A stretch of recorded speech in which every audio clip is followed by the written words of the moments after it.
Hello everyone, this is John Boren, Executive Director of the Sloan Consortium. I wish to invite you to attend Emerging Technologies for Online Learning, a joint symposium of the Sloan Consortium and Merlot. The symposium will be held this year, July 11th through the 13th in San Jose, California. Sloan-C is very pleased to partner with Merlot. The symposium is designed to bring together individuals interested in technological aspects of online learning. We will have an intimate and highly focused event about new technologies and how they are utilized in our field. I'll be looking forward to seeing you in San Jose in July.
I thought it might be useful for us to take a look at what happens when you take the diffusion of innovation cycle and you sort of overlay it with the hype cycle.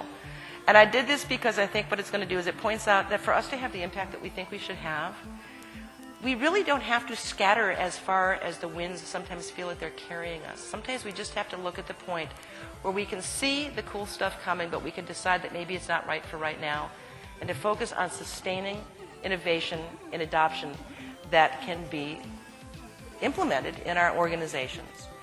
So I guess my advice is I'm looking forward to going to the conference sessions myself, is that I'm looking for the places where people can get me excited about the innovation, but help me see where I can focus on making things happen in my organizations.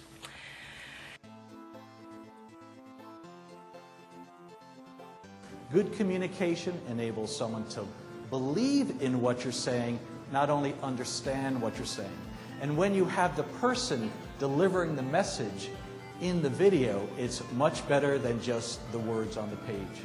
And that's why in the Elixir project, we looked at how do you scale faculty development? How do you change, how do you have a transformational process that has a rich media that can help someone trust someone else's advice? Because that's higher education, as you might guess, is not the most trusting environment. Right? There's a lot of skepticism, and good skepticism at various times.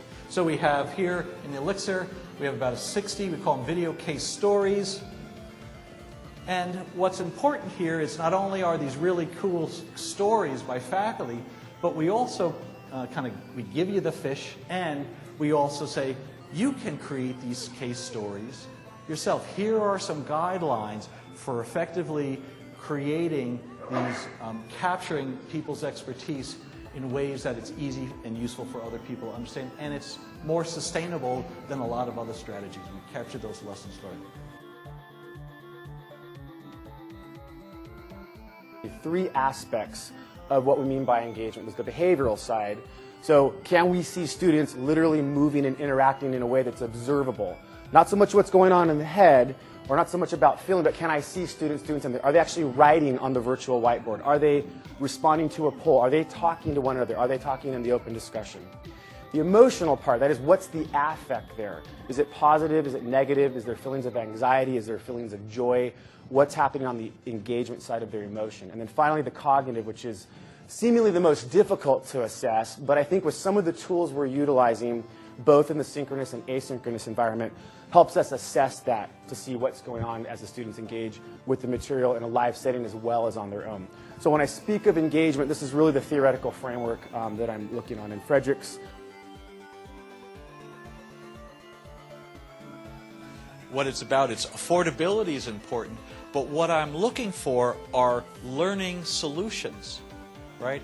What can I do to enable our students to be effective in achieving those learning outcomes in a very affordable manner? Okay, and there are a range of other materials that a growth has been occurring in the open education resources. So again, open education resources are those materials freely available on the web, and I mean in two ways. One, in accordance to the cost, and two, in accordance to the permission.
We hope to have another really great conference this year and look forward to seeing you in California.